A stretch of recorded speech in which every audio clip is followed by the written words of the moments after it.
기도하겠습니다.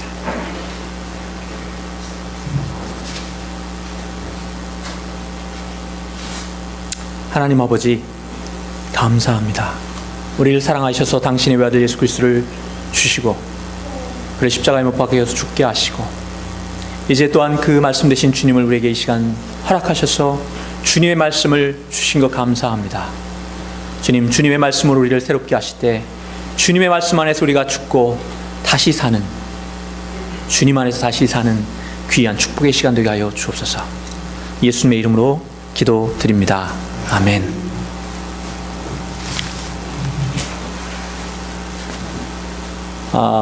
올랜도 디즈니 월드, 저도 아직 한 번도 못 가봤습니다. 네, 가보신 분 계실지 모르겠는데 디즈니랜드 LA에 있는 것은 가봤는데 훨씬 더 디즈니 월드가 크고 웅장하다고 합니다. 그런데 그 월트 디즈니도 사실은 디즈니 월드가 개장된 것은 보지 못하고 몇 개월 전에 죽었다고 합니다. 그래서 이제 디즈니 월드가 개장하는 날 한 지인이 축하말을 건네면서 월트 디즈니가 이것을 참 못 본 것은 너무나도 유감입니다. 이렇게 멋지고 아름다운데 참 유감입니다. 이렇게 말을 하고 했는데 그 뒤이어서 연단에 오르는 그 디즈니 여사, 월트 디즈니의 부인 디즈니 여사가 이런 말을 했다고 합니다. 축하의 말씀 진심으로 감사드립니다. 그렇지만 제가 한 가지 바로잡고 싶은 것이 있는데, 제 남편이 이 디즈니 월드를 보지 못했다는 그 말씀은 틀린 것 같습니다. 제 남편은 분명 이 디즈니 월드를 보았습니다. 그가 먼저 보았기 때문에 그 꿈이 이제 이 자리에 디즈니 월드로 서게 된 것입니다. 이렇게 말을 했다고 합니다. 주님께도 그런 꿈이 있으셨습니다. 이 땅에 주님의 교회를 세우시기 위한 그러한 멋진 꿈이 있으셨습니다. 비록 이 땅에서 그 꿈이 이루어지는 것을 육신의 눈으로는 보지 못하셨지만 분명히 그 마음 가운데 주님께서 그 제자들 속에서 이루어져갈 그 꿈을 품으셨고, 그래서 그 꿈을 제자들에게 심어 주셨습니다. 그리고 이제 십자가에서 돌아가시면서 다 이루었다 그렇게 말씀하시고, 그리고 제자들에게 모든 것을 맡기시고 그리고 하늘로 승천하셨습니다. 그러면 그 꿈이 무엇입니까? 저희들이 인사할 때 여러분은 하나님의 꿈입니다, 그냥 하는 말이 아니에요. 왜냐하면 분명 주님께서는 저와 여러분 속에서 그 꿈을 보셨고, 저와 여러분 그리고 주님의 제자들이 함께 세워나갈 교회에 대한 꿈을 가지고 계셨던 것입니다. 오늘은 어린이 주일입니다. 우리가 아이들을 보면서 참 아이들은 꿈이다 그렇게 얘기를 하는데, 주님께서도 그런 꿈을 가지고 계셨는데 주님이 꿈꾸셨던 그런 교회는 멋지고 웅장한 그런 건물로서의 교회가 아니라, 그리고 수천 명, 수만 명이 모여서 그 수를 자랑하는 그런 교회가 아니라, 비록 적은 무리가 모였을지라도 주님 때문에 가슴 설레는 그런 사람들이 모여서 하나님을 예배하고 찬양하며 이 땅에 하나님 나라를 일구기 위해서 눈물로 기도하고, 주님이 그러셨던 것처럼 그 꿈을 위해서 자신을 기꺼이 희생 제물로 드릴 수 있는 그러한 진실된 예수 공동체, 그것이 하나님의 꿈이셨습니다. 또한 주님께서 우리 아이들에게도 꿈을 품게 하셨고, 또 저희들에게도 그런 아이들을 바라보면서 주님 꿈을 갖게 하셨는데, 오늘 어린이 주일 맞이하여서 무엇을 여러분 우리 자녀들에게 물려주실 것입니까? 우리들 자녀들의 가슴 속에 무엇을 심어줄 것입니까? 다른 게 아니고 저는 하나님께서, 주님께서 우리에게 주신 꿈, 하나님의 말씀대로 살기 위해서 몸부림치다가 여기 찍히고 저기 찢긴 그런 상처들, 그럼에도 불구하고 더욱 믿음으로 전진해서 마침내 내 안에 예수 그리스도의 흔적을 남겼다 그렇게 고백할 수 있는 그런 믿음의 싸움들, 그리고 그런 열매들을 우리 자녀들에게 물려줄 줄로 믿습니다. 몇 주 전에 권영배 목사님께서 세계를 움직이는 유대인의 힘이라는 신문 사설을 이렇게 보여주신 적이 있는데, 유대인의 인구는 정말 숫자로 따지면 굉장히 적습니다. 그런데 세계를 좌지우지하는 그러한 큰 힘을 유대인들이 어떻게 갖게 되었는지를 분석한 글이었는데, 탈무드, 그리고 교육, 돈, 유머 여러 가지 얘기를 했는데, 한마디로 요약해 보니까 자녀들에게 믿음의 유산을 잘 전수했기 때문이다, 그런 거였습니다. 저희들도 그럴 수 있었으면 좋겠습니다. 사실 사도행전을 우리가 제가 강의하는 이유도 주님께서 원하시는 교회를 어떻게 우리가 세워갈 것인지, 또 사도행전 속에서 그러한 주님이 원하시던 교회의 모습을 찾기 위해서 우리가 사도행전을 살피고 있는데, 오늘은 잠시 사도행전 강의를 미루고 주님이 꿈꾸셨던 그러한 교회, 우리의 자녀들이 믿음을 키우며 하나님의 꿈을 자신의 꿈으로, 그리고 더 나아가서 자신들이 하나님의 꿈으로 그렇게 표현할 수 있는 그런 교회가 될 수 있도록 먼저 주님이 꿈꾸셨고 원하셨던 교회의 모습을 한번 우리가 살펴보려고 합니다. 그리고 나서 몇 주에 걸쳐서 그러한 교회가 될 수 있는 구체적인 방법들을 살펴보도록 하겠습니다. 오늘 본문 말씀 너무나도 유명한 말씀입니다. 예수님께서 승천하시기 전에 이제 제자들에게 마지막으로 주신 말씀인데, 그 가운데에서 구체적인 명령인 19절과 20절 상반절의 말씀, 그러므로 너희는 가서 모든 민족을 제자로 삼아 아버지와 아들과 성령의 이름으로 세례를 베풀고 내가 너에게 분부한 모든 것을 가르쳐 지키게 하라. 이 말씀, 여러분들 많이 암송하시는 말씀일 텐데 이 말씀을 살펴보도록 하겠습니다. 이 말씀 가운데 여러분 우리 성경에 조금 이게 불분명한데, 원어에 보면 동사가 딱 4개 나옵니다. 이 19절과 20절 상반절의 말씀에 동사가 4개 들어있어요. 어떤 게 들어있을까요? 그러므로 너희는, 그 다음에 뭐예요? 가서가 있고요. 그리고 모든 민족을 제자로 삼아라가 또 동사일 거고요. 또 뒤에 가면 성령의 이름으로 세례를 베풀고, 세례를 베풀고가 동사입니다. 내가 너에게 분부한 모든 것을 지키게 하라, 가르쳐 지키게 하라, 이제 붙어 있죠. 가르쳐 지키게 하라, 이렇게 이제 4개의 동사가 나오는데, 우리나라 말에는 그냥 이렇게 연결이 되어 있지만 원어 성경에 보면 하나만 본동사고 다른 3개는 분사구문이에요. 분사구문. 그래서 풀어보면 이렇게 하기 위해서 나머지 3개를 너희들이 하면 된다, 이런 말씀입니다. 그 본동사가 뭐냐 하면 뭘 것 같으세요? 4개 중에 첫 번째 나오는 가라라고 그러면 제가 안 물어봤겠죠. 제자를 삼아라는 게 본동사고 나머지는 뭐라고 되어 있냐면 going이에요. 그리고 baptizing입니다. 그리고 teaching이에요. 그러니까 이게 무슨 얘기냐면 제자를 삼아라, 그리고 제자를 삼기 위해서 너희가 가고 세례를 베풀고 가르쳐서 지키게 해라, 이렇게 연결이 되어 있는 것입니다.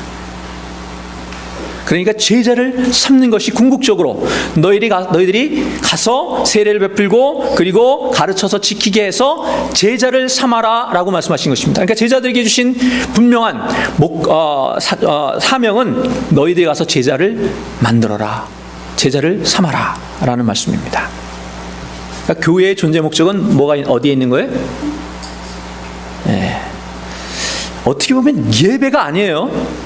우리가 흔히 오해하는 경우가 있습니다. 물론 예배도 굉장히 중요한 요소지만 주님께서 교회를 이 땅에 세우신 목적은 제자를 삼는 것입니다. 제자를 만드는 것입니다. 주님께서도 사실은 그러셨어요. 주님께서도 수천 명, 수만 명에게 말씀을 전하시고 이적을 베푸셔서 충분히 대형교회 세우실 수 있었겠죠. 그런데 그렇게 하지 않으셨어요.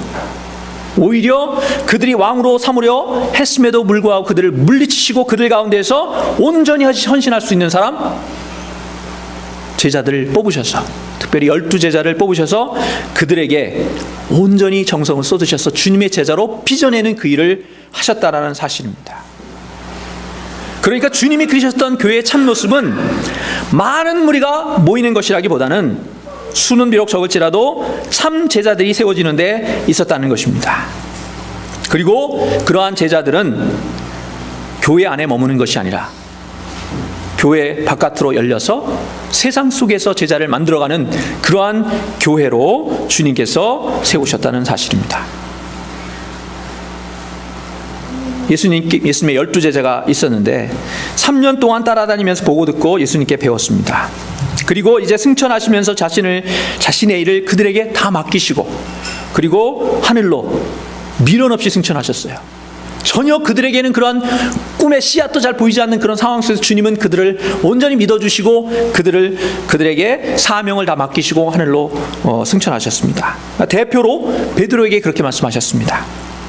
내가 날 사랑하느냐? 그렇다면 내 양을 먹여라.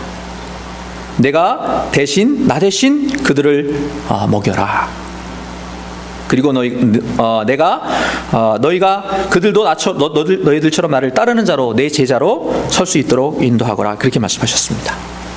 여러분, 우리가 주님의 제자라면 무엇을 해야 되느냐? 우리가 주님의 참된 제자라면 다른 것 다 해야 되지만 가장 중요한 것은 우리가 주님을 닮는 것이고요. 주님의 말씀대로 살고, 그래서 우리 안에서 우리를 통해서 또 다른 제자들이 세워지는, 그럴 때 우리가 비로소 주님의 제자라고 말할 수 있는 것입니다. 여러분, 사도 바울이 사도입니까? 아닙니까? 사도에서 기준해 보면 사도 바울이 사도가 아니었습니다. 왜냐하면 주님이 살아생전에 주님을 본 적이 없어요. 그리고 도리어 예수 믿는 사람을 핍박하던 그런 자였습니다.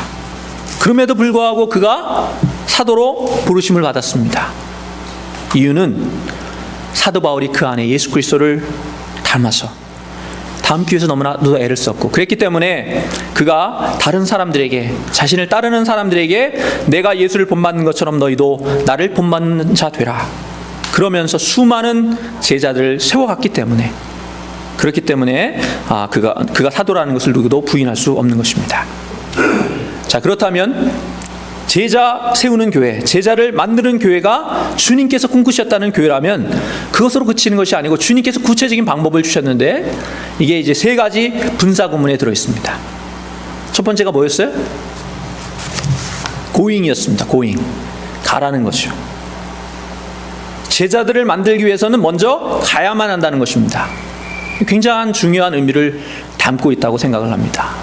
여러 가지 세상적인 것들은 뭐 오라고 불러댈지는 모르지만, 그러나 요즘 보세요.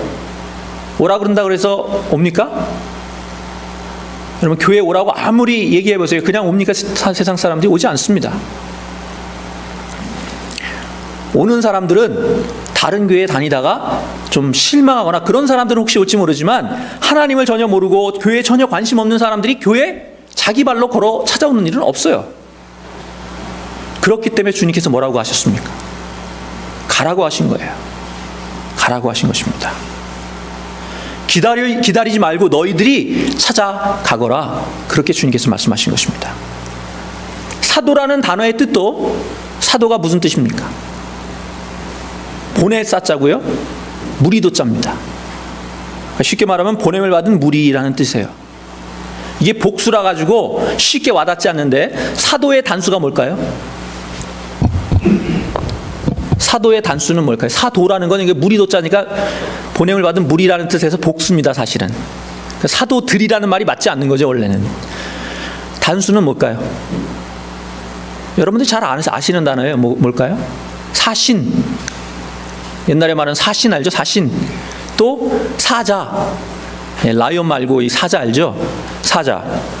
또 여러분들이 더 쉬운 말 중에 하나는 그 전 주중대사 김하중 대사가 쓴 하나님의 뭐예요? 대사. 이게 다 같은 뜻입니다. 같은 의미가 갖고 있는 거예요. 이게 무슨 의미냐? 결국 하나님 나라를 알리기 위해서, 예수 그리스도를 알리기 위해서 보냄을 받은 사람들이란 뜻이에요. 여러분, 선교사도 마찬가지입니다. 선교사 그러면 이거는 조금 다른 의미지만, 선교사가 영어로 미셔너리잖아요. 미셔너리하고 제가 같은 영어의 어원이 뭐라 그랬죠? 여러분, 한번 말씀드린 적이 있는데, 미셔너리하고 같은 어원이 가지고 있는 거? 영어의 미슬이라 그러는데, 미슬이라 그러면은 잘 모르는데 미사일. 영어로는 미스 그러더라고요. 그죠? 미사일이에요. 미사일이 여러분 뭐예요? 미사일하고 미셔너리하고 같은 어근이라고요. 같은 어근. 미셔너리 그러면 ARY, 이거는 사람을 뜻하는 거고요. 앞에 미스는 다 같은 거잖아요. 이게 뭐예요? 보냈다는 뜻이 간에 되어 있는 거고요. 미사일은 어떤 목표를 향해서 딱 날아가서 그걸 정확하게 맞춰서 그걸 파괴하도록 특별히 만들어진 최첨단 무기입니다. 요즘 북한이 날린 게 핵을 자꾸 개발하려고 하고, 핵만 가지고는 아무런 의미가 없어요. 뭐가 있어야 돼? 이걸 가지고 자기가 원하는 목표에 가서 거기를 탁 터뜨릴 수 있어야지 이게 되니까, 그러니까 뭘 만드는 거예요? 미사일을 만드는 거죠. 미국까지 날릴 수 있는 미사일을 만들려고 하는 거 아닙니까? 그러니까 요즘 난리인데, 그러면 선교사, 미셔너리는 뭐예요? 하나님께서 정해주신 분명한 목표, 선교지, 그것을 향해서 날아가서 그곳에서 폭발해서 그것을 완전히 뒤집어 엎도록 그렇게 부름을 받은 사람들이 미셔너리, 선교사입니다. 요즘 보면 불발탄들이 참 많은 것 같아요. 저도 선교지 직접 가보지 못했지만 얘기를 많이 들으니까, 그리고 엉뚱한 곳에 가서, 보내진 곳이 아니고 엉뚱한 곳에 가서 날라 터져가지고 피해를 주는 경우도 많이 있는 것 같습니다. 근데 성경에 보니까 선교사님들만 따로 선교의 명령을 받은 것이 아니고 우리 모두가 그렇게 사명을 받은 것입니다. 우리 모두가 사도로, 또 사신으로, 제자로, 선교사로, 그리고 그렇게 부름받은 첫 번째 목적은 너희가 가라 라는 주님의 명령 안에 들어있는 것입니다. 다만 선교사랑 좀 차이가 있는 것은, 선교사라는 것은 우리와 다른 문화, 언어도 다르고 문화도 다르고 또 여러 가지 전통이 다른 그러한 곳으로 특별히 보냄을 받으신 분들이라면, 저와 여러분은 뭐예요? 여러분이 처해 있는 삶의 현장 그곳에서 여러분들의 이웃들에게, 우리에게 가까운 사람들에게 보냄을 받았다. 그래서 선교지의 차이가 있을 뿐이지 저와 여러분이 다 뭐예요? 선교사입니다. 하나님의 대사입니다. 사도입니다. 저는 이게 요즘에 굉장히 중요해지고 있다고, 점점 더 중요해지고 있다고 생각하는데, 그 이유는 여러분, 한국의 기독교인 비율이 이제 17%대로 떨어졌대요. 10%대로 떨어진 지는 오래됐고 17%래요. 그 말은 무슨 뜻입니까? 한국의 기독교인이 17%라는 얘기는 83%가 교회도 다니지 않고 믿지 않는다는 얘기입니다. 전도 대상이란 얘기예요. 또 미국도 마찬가지인데, 특별히 베이 지역은 이렇게 인구 통계를 내보면 교회 다니는 사람이 무지 많은 것 같죠? 따져보면 10% 정도밖에 안 된다는 거예요. 베이 지역의 한인들 중에서. 그러면 얼마가 전도할 대상입니까? 90%가 전도할 대상이에요. 그런데 아까 말씀드렸듯이 그런 사람들이, 특별히 이제 이미 교회라는 것을 아는 사람들이, 교회에 대해서 실증을 느낀 사람들이 자기 발로 교회에 찾아올 수 있는 길은 정말 없는 거예요. 그렇기 때문에 주님께서 가라고 말씀하고 계십니다. 이거 진짜 잘하는 사람, 이단들이 이거 진짜 잘하잖아요. 이단들은 집집마다 찾아다니면서 가서 복음을 자기들 나름대로의 종교를 전하는 것을 아주 굉장히 열심히 내는데, 이거 회복해야 됩니다. 왜냐하면 초대교회 성도들, 제자들은 그렇게 가는 사람들이었어요. 머무는 사람이 아니었습니다. 이것이 좋사오니, 그리고 텐트 치고 그것에 머무는 사람이 아니었어요. 교회 안에 머무는 사람들이 아니었어요. 주님의 받은 은혜를 가지고 세상 속에 나가는 사람들이었습니다. 우리 모두가 이제 이 주님의 말씀 붙들고 어떻게 세상으로 들어갈 수 있을지, 그리고 우리의 삶의 현장에서 믿지 않는 사람들에게 구체적으로 내가 어떻게 나아갈 수 있을지, 그런 방법들을 함께 고민해 볼 수 있기를 바랍니다. 이제 가는 것이 첫 번째라면, 가는 것만 가지고 되지 않고 뭐를 하라고 그랬냐? 웹타이징, 세례를 베풀라고 했습니다. 여러분 지금부터 가가지고 아무나 붙들고 세례 베풀라 그런 얘기는 아니고, 세례의 의미가 뭡니까? 세례를 꼭 받아야 되느냐, 그런 얘기를 하시는 분들이 있습니다. 또 침례교에서는 뭘 얘기해야 돼요? 침례를 꼭 받아야만 된다. 세례 받아서 침례 받아라, 이렇게 얘기를 합니다. 근데 중요한 건 뭐냐? 중요한 건 뭐예요? 왜 세례의 의미가 과연 무엇입니까? 세례라는 것은 다른 것이 아니고 내가 죄인임을 인정하는 것이고, 그래서 나는 죽고 주님의 은혜로, 주님의 보혈로 다시 태어난다는 사실을 내가 먼저 고백하고 그리고 다른 사람 앞에서 그것을 시인하는 그러한 것이 세례입니다. 사실 초대교회에서는 세례를 받는다는 것 자체가 죽음을 무릅쓴 그런 위험한 행위였습니다. 초대교회 당시에는 또 예수님 당시에는 세례가 오늘날처럼 저희들이 이렇게 상징적으로 하는 세례가 아니고 주로 침례였습니다. 그렇기 때문에 집에서 간단히 할 수가 없어서 주로 강에서 뭐 요단강이든지 이렇게 그곳에서 침례를 베풀었는데, 그러려면 많은 증인들 앞에서 공식적으로 그리스도를 선포하는 일입니다. 당시에 기독교를 핍박하던 그런 시절에 이렇게 하는 것은 곧 내가 순교를 각오하는 그런 결단의 행위였어요. 실제로 기독교가 한참 박해를 받을 때는 Caesar is my Lord. 시저는 로마 왕이잖아요. 로마 황제잖아요. 시저가 나의 주님입니다. 이렇게 딱 한 번만 고백하면 괜찮은데 그거를 하지 않고 Jesus is my Lord. Jesus is my only Lord.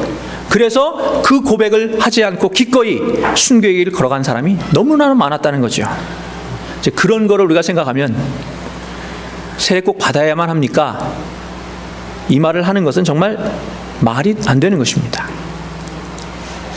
한편 침례를 꼭 받아야 되느냐? 침례교가 주장하는 것처럼 예수님께서 받으신 것도 침례고, 또 침례가 사실은 어떤 의미에서는 내가 죽고 주님 안에서 내가 다시 산다, 물속에 들어갔다 나오는 것이, 그러한 것을 좀 더 상징적으로 또 강하게 어필할 수 있는 부분이 있기 때문에 가능하다면 전 침례도 나쁘지 않다고 생각합니다. 그러나 더 중요한 건 뭐예요? 그것이 어떤 형태로든 가장 중요한 세례나 침례의 의미 가운데 가장 중요한 것은 내가 죄인이라는 것을 철저히 깨닫는 것입니다.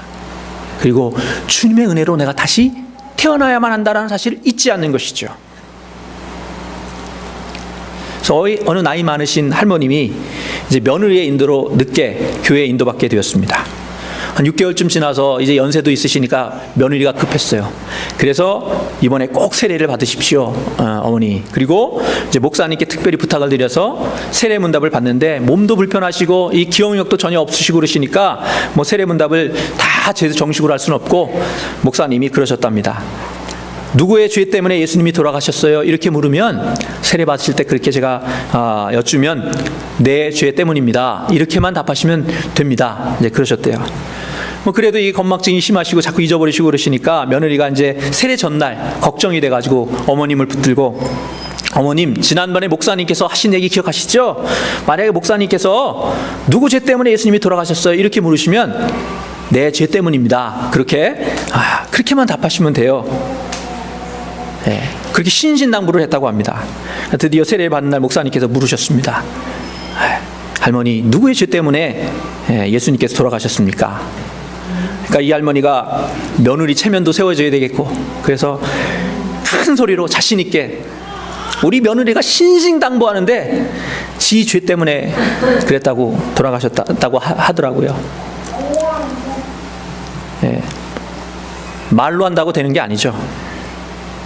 중요한 것은 우리 스스로가 정말 주님 앞에 죄인인 것을 깨닫는 것이 중요하고, 또 그렇게 스스로 깨달을 수 있도록 참아주고 용서해주고 끝까지 기다려주고, 그래서 이 정도야, 세상 사람들 이 정도야 라고 생각하는 그 범위를 넘어서서 우리가 그들을 사랑하고 품어줄 때 그들이 성령을 체험하고, 그리고 주님의 품으로 돌아와서 자신의 죄인됨을 깨닫고 하나님 앞에 무릎 꿇게 될 줄로 믿습니다. 그게 세례를 베푼다는 의미예요. 여러분이 직접 가서 물로 세례를 준다는 의미가 아니고, 여러분들의 사랑을 통해서 그들이 주님 앞에 죄인임을 깨달을 때까지 여러분이 그들을 품어주고 사랑해주는 것, 그것이 세례를 베풀라는 의미입니다. 또 한 가지, 가르쳐서 지키게 하라라고 말씀하십니다. 우리가 성경 공부를 하는 이유도 여기 있습니다. 먼저 알아야 합니다. 그래서 가르치고 배우는데 더 중요한 것은 아는데 그치는 것이 아니라 그 말씀을 받아서 삶 속에서 구체적으로 실천해 낼 수 있도록, 그래서 가르쳐서 지키게 하라라고 말씀하셨습니다. 그 사랑의 교회, 한국에 있는 사랑의 교회가 오카론 목사님이 하셨던 제자 훈련, 너무나도 좋은 이 프로그램인데 한계가 좀 있는 것 같아요. 요즘에 보면 뭐냐면 그게 배우기는 하는데 그게 삶으로 이어지는 부분에서 좀 약한 것 같습니다. 그래서 지식은 많이 쌓여졌는데 머리는 엄청 커졌는데 몸은 조금해서 기형아 같은 모습을 하고 있는 게 아닌가, 한국교회가 그런 모습을 하고 있는 게 아닌가, 그런 생각을 해봅니다. 이 김장환 목사님의 장남이신 김요셉 목사님이 쓰신 책 중에서 삶으로 가르치는 것만 남는다, 그런 책이 있어요. 삶으로 가르치는 것만 남는다. 요즘 정말 제가 실감합니다. 만약에 입으로 가르친 대로만 자녀들이 자란다면 이 세상에 나쁘게 될 사람은 아무도 없어요. 아무리 나쁜 부모라도 부디 커서 나쁜 사람 되거라, 넌 꼭 강도가 돼야 된다, 그렇게 가르치는 부모 아무도 없잖아요. 문제는 우리들이 말하는 대로 자녀가 자라는 것이 아니고 우리가 삶으로 보여준 대로, 삶으로 가르친 대로 그들이 자란다는 겁니다. 제가 지난주에 휴스턴 텍사스 휴스턴에 있는 휴스턴 서울교회 세미나를 다녀왔는데, 그곳은 최영기 목사님이 시작하신 가정교회로 유명한 그런 교회입니다. 제가 다른 거는 오늘 특강 시간에 말씀드리겠습니다. 그러나 한 가지, 그 중에서 제가 이 가정교회가 갖고 있는 중요한 스피릿 하나만 여러분들에게 전해드리고 싶은데, 그 뭐냐면 하나님의 말씀을 삶 속에 담아내려고 굉장히 애를 쓰고 있다는 것이었습니다. 그래서 간증을 굉장히 강조해요. 간증을 굉장히 강조하는데, 간증이라는 게 다른 게 아니고 하나님의 말씀을 내 삶에서 어떻게 풀어냈는지. 그래서 성경 말씀을 나눌 때도 하나님의 말씀을 그대로 가르치는 데 의미를 두는 것이 아니고 그것을 삶으로 풀어낸 것만 나누라, 그렇게 얘기를 하더라고요. 그래서 이 간증을 얼마나 강조하는지 그 교회에서는 일주일 지난 간증은 간증으로 치지도 않는다, 그런 농담까지 있더라고요. 우리가 이런 좀 마음들을 가졌으면 좋겠습니다. 여러분, 저도 두려운 것은 제가 가르치는 위치에 있고 또 설교하는 위치에 있지만 그런 생각이 들어요. 제가 말을 하도 잘해서, 하나님의 말씀을 막 쪼개고 그래가지고 정말 설교를 너무 잘해서 수천 명, 수만 명 모이는 그런 교회, 대형 교회 목사가 되는 것이 내 소원이냐? 하나님이 그런 사람을 정말 기뻐하겠느냐? 비록 말에는 좀 어눌하고 설교를 잘 못할지 몰라도 한 영혼 붙들고 눈물 흘리고 정말 그들에게 삶으로 가르쳐서 예수 그리스도를 보여주어서 그 한 영혼이 구원받게 하는 것, 그것 주님께서 원하시겠느냐? 물론 다 잘해야 하지만 주님이 더 기뻐하실 부분은 한 영혼을 구원하고 제자 삼는 것. 그래서 그들이 저를 통해서 주님을 만나고 또 주변 사람들에게 그렇게 주님을 만날 수 있도록 가르쳐서 지키게 하는 그런 주님의 제자들로 세워가는 그런 교회가 정말 주님께서 원하는 교회가 아닐까, 그런 생각을 해보았습니다. 말씀을 맺겠습니다. 여러분, 우리 교회가 어떤 교회가 되기를 원하십니까? 주님께서 꿈꾸셨던 교회, 정말 주님 예수 그리스도를 우리 가슴에 담고, 그래서 우리가 나가서 우리의 삶 가운데에서 그들이 죄인임을, 먼저 내가 죄인임을 그들에게 보이고, 그리고 그 안에서 주님의 사랑의 말씀을 증거함으로 우리를 통해서 그들이 주님을 영접하고 주님께로 돌아오는 제자 삼는 그러한 교회가 되기를 주님의 이름으로 축원합니다. 기도드리겠습니다.